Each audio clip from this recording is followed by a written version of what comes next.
Funding for DNews has been provided by the Cal and Lucille Rudman Institute for Entertainment Industry Studies.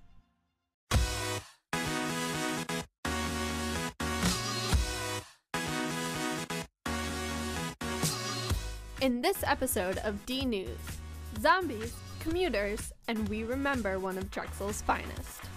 Hello and welcome to DNews. I'm Courtney Thomas. Philadelphia crime rates are among the highest in the country, so how safe does that make Drexel? We went out and about with the Drexel police to find the answer. We've all seen the Drexel police on and around campus, so I decided to find out what they do to help keep us safe. First, how many officers are there? So right now, the department is made up of 35 sworn officers. We just hired 2 new officers right now who are going through orientation. And they patrol on foot, on bike, and in motor vehicles. To get a better idea of how the Drexel police keep campus safe, we went on a ride-along of a typical patrol. After my cameraman Ian and I were helped into our matching bulletproof vests, with assurances that they wouldn't be needed, we met Officer David Caristo and started prowling our beat. We have patrol 24/7. We're out there broken up into different squads. Each squad is run by a sergeant, and each squad has several officers assigned. And they go out and they answer calls and check on the bike racks, check on the buildings, check on our students, handle certain details, parking assignments, traffic enforcement. Everything on campus seemed quiet as we rolled out from the Drexel Police headquarters on 32nd and Arch. Officer Caristo turned onto 33rd Street to take us to the northern limit of campus. But the Drexel Police have not extended north of Spring Garden. We stop at Spring Garden. Now we're going to take a right here because I'm going to take you up to 36th Street, because at 36th Street, that's where we end our jurisdiction. Don't think that means if you are north of Spring Garden Street, the Drexel Police aren't there to help.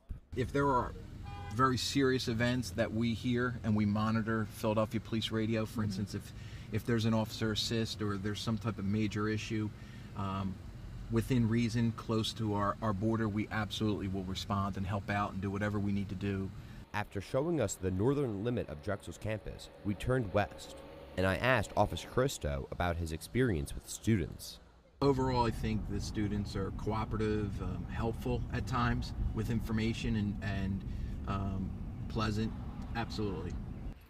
Dom Cesanecchio says that an independent police force is the natural progression for the safety and security of the growing campus.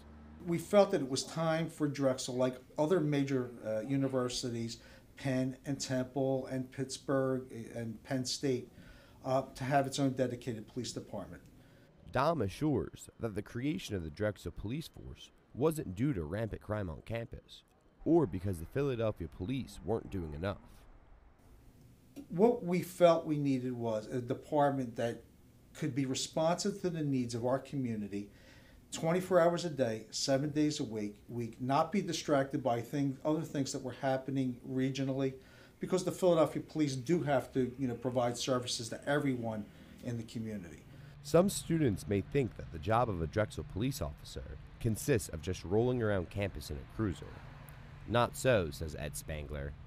We look at crime patterns that are happening, not only on the campus, but around the campus, and we deploy our resources to fight those problems. And we work proactively with the students to address security and crime concerns on campus. Back on campus, Chief Spangler reveals that unattended theft is by far the most prevalent crime on campus. His explanation of the crime's true cost to the victim will resonate with every student. It's one thing to lose a $2,000 laptop, but if you're in week 8 of your thesis paper and you've lost that, that's almost unreplaceable. So you really need to be aware of what you're doing. If you're in a residence hall, leave your doors locked. So it's really common sense, but sometimes we forget that. Sometimes we get so tied up in our work and our school life that we forget to do certain things to keep ourselves safe. Someone walks by, they see the laptop unattended, they grab it, they walk away, and we have a theft. That's our biggest problem. In the past year, Drexel police have recorded 23 petty thefts, 16 armed robberies, 1 rape, and 1 homicide. They say that since their creation in 2008, crime rates have dropped. Burglaries, are down significantly, some 70%. Robberies are down 40%. Thefts are down. We're seeing decreases in crime in just about every category.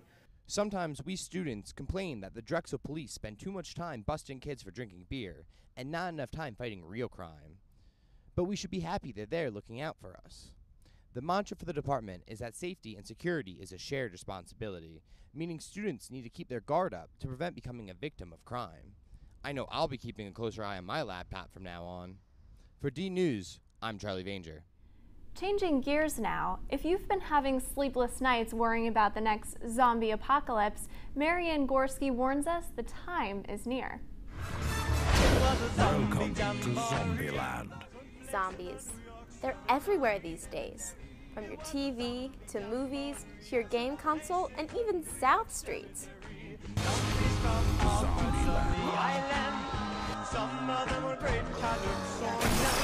But what's the fascination? Why do we love zombies? Well, Zombie Central Stories began in the 1960s. That was the first zombie movie, Zombie Anything. People hadn't even had a concept of zombies until then. And they have been getting progressively more popular. Describe the usual zombie. Why are there so many different portrayals? Well, the original zombie from the 1960s was never meant to be a zombie. George A. Romero wanted to write a story based on the book I Am Legend, but he didn't want to have them be vampires and just drink blood. And so his idea to change them up and make them a bit scarier was to have them just eat people entirely. Now, we know zombies are popular on TV, but should they be a real concern? Well, apparently the CDC thinks so.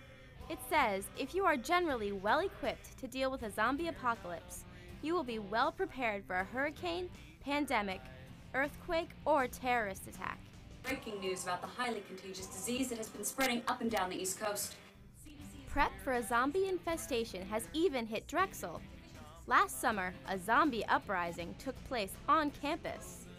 Nursing educators from around the US and Canada were brought in to learn about public health emergency preparedness. But were they in for a surprise when the bodies they were supposed to identify came to life? Paranoid or prepared, we have let zombies permeate almost every aspect of our lives, from pop culture to charity runs like the Pittsburgh Run for Your Lives festival. So the next time you go outside, be careful. There might be zombies outside your door any day now. For DNews, I'm Marianne Gorski.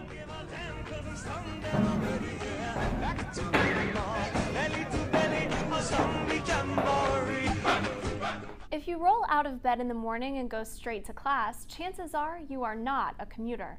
But thousands of Drexel students are. Love it or hate it, it's a way of life. Drexel students are required to live in the dorms freshman year. After that, they're on their own to finding housing. Many of them move off campus. Is this a good thing or a bad thing? 4 out of 5 Drexel students commute to school. Kiri Kim, a Drexel communications major, commutes from Center City, Philadelphia.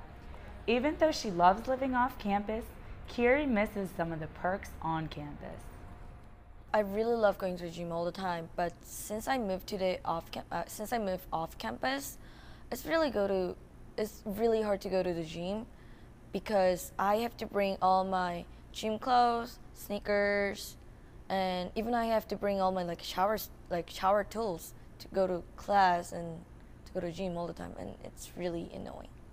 Kiri says she often wishes she never moved off campus and still lived in the dorms. Since I moved off campus, it's really hard to keep in touch with all my close friends. I used to live in the dorm, and all my floor mates are so close. We hung out every night each other. We went to the movie, we went to a restaurant, we went to a bar, all the time, all together. We were like a group. But since I moved off campus, I'm the only person actually lived off campus, so I'm actually not really able to be in there with my friends. And that's really sad. Juniors and seniors can still choose to live in the dorms or Mantua near campus, but many move back home. Nico de Sosa Serra, a Drexel junior and North Philadelphia commuter, moved home this year. He feels that students who live off campus can get separated from the Drexel community. Big disadvantage is definitely not being like part of the Drexel campus or the whole college culture, environment, whatever. As a commuter, like you kind of have it drilled in your head that you have to be at school at a certain time and then leave school at a certain time. And living so far off of campus makes planning his social life difficult. Most of his after-school activities are in the city. If you do want to go out at nighttime, like you kind of have to plan for it in the morning at 8 a.m. or whatever, 9 a.m. And a lot of times those plans change, so like you kind of have to bring a lot of stuff that never gets used, or if you come to school one day not planning to go out and then somebody makes a plan to go out, it's like, I'm not ready. Mena Amir used to live on campus and now has a lengthy commute from South Jersey. She misses her connection to campus. There are a few disadvantages, like missing out on activities, not being able to see your friends all the time. I actually only live 30 minutes away, but with traffic, usually like an hour. But the students we also spoke to say, make no mistake, living off campus has its advantages too. I live really close to all the local restaurants, school bars, and shops, and that's my favorite part, living off campus. You get to eat, you live at home, you don't have to pay for that. And I guess if you're a family type person, then you can see your family every day, so that's probably another benefit. And Nico adds, he loves that his mom cooks him dinner. For DNews, I'm Marla Katz. Our next story is really sweet. It's all about chocolate. It not only tastes good, but it's good for you. So, how are your flavonoids? How do we love chocolate? Chocolate ice cream. Almond pork. The Insomnia Cookies truck is open really late, so I love to go get the chocolate chunk cookies that are like the chocolate cookie with the melty chocolate chips, and it's one of my favorite things to eat ever. Americans love chocolate. We spend more than $7 billion a year on our choco habits. So, why do we love chocolate so much? Because it makes me happy. But are there more subtle reasons for our love affair with chocolate, like a chemical rush? And are the rumors about health benefits true? Yes to both questions, says Dr. Jennifer Nasser. The health benefits of chocolate are due to substances in the chocolate called flavonoids. Flavonoids are chemicals that protect the body's lipids from becoming processed to the point where they would settle out in the blood and form plaque. Plaque is what makes us at risk for having heart disease. So the darker the chocolate, the more flavonoids you have. So in that respect, you can say that a greater percentage of cocoa in your chocolate means that you're getting more flavonoids. Now we're talking. Armed with such positive info, I decided to do a little research. Lohr's Chocolates has been here for almost 50 years, or actually just over 50 years now. I asked Lohr's owner, Tony Walter, why people get dreamy-eyed in his store. I think that people love chocolate. It's a product that makes you feel good. It's, you can get into the scientific, what's, how's, and whys, but I just think it's a happy product. It's a product that tastes good. It's fun. You can share it. It's just, some people, it's the older people, it brings them back to their childhood. The children love it because it's sweet. Our customers love it because of the quality and the fact that there's always something different here for them. All this talk about chocolate is making me want to increase my flavonoid count. For DNews, I'm Sloan Spurlock. One of the unique opportunities of a Drexel education is its co-op program. Reporter Taylor Chowski wants to know, does it work for everyone? Good morning, Drexel. My name is Taylor Chowski, and I'm here exploring the world of co-op. The Steinbright Career Development Center, better known on campus as the SCDC, houses dozens of professionals who are devoted to guiding students through the co-op process. I spoke with Senior Representative Nicole Napoleon about the value of co-op. My role is to work with students from specific majors. I work with biology, physics, and criminal justice majors. I think that the appeal of co-op is certainly that students gain real-world experience. They're able to apply what they've learned in the classroom setting into the actual industry of their interest. So looking at Drexel, what differentiates themselves amongst other colleges that don't offer a co-op? Typically, students graduate from the standard four-year university without an idea of how they can apply that knowledge. Whereas at Drexel, students are certainly able to have a sense for what those different options are, and when they graduate, they can have up to 1.5 years of real-world experience on their resume. Nicole told me that 98% of Drexel students who applied for co-op positions are placed, but some students fall between the cracks. Zach Hill is a senior photography major. Have you gotten a co-op yet? No, not yet, actually. I'm in the process of looking for one. Twice, Zach was unable to get a co-op because space was limited in photography. He was bitter, but has developed a take things into your own hands approach. A co-op would help just to learn some more of the technical aspects, but really sometimes you just need to start going yourself. Do you think it's a good program even though it didn't work out quite as well as you wanted to? Is it something that students should apply themselves to when they come into Drexel? I think it's very useful for some students, such as, I don't know, business or engineering, something like that.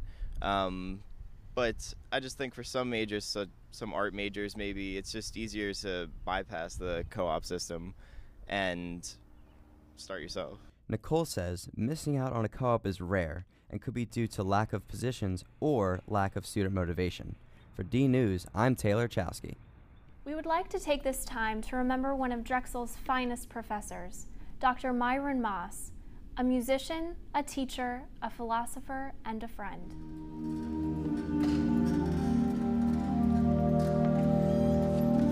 The Drexel Band paid its respects to one of its own at a memorial service for Dr. Myron Moss.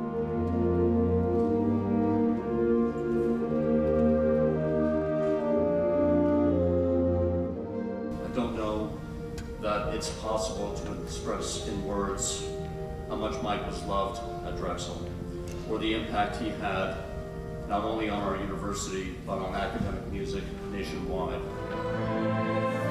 To honor Dr. Moss, his former students played one of his favorite pieces.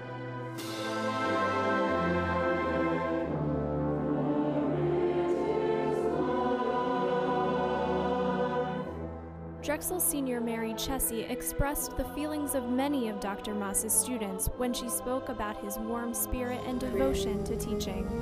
Dr. Moss has taught me so much about music and about life during the years that I have been a student of his, but I recognize that I only scratched the surface of his wisdom.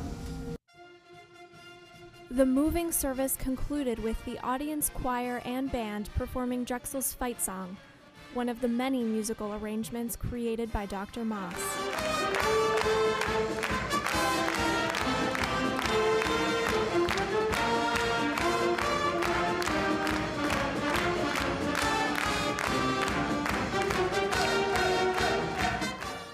I take comfort in the fact that his caring, that his quality, that his fineness, that his intelligence has left something special to point the way for us and to make a difference for all of us. For DNews, I'm Courtney Thomas.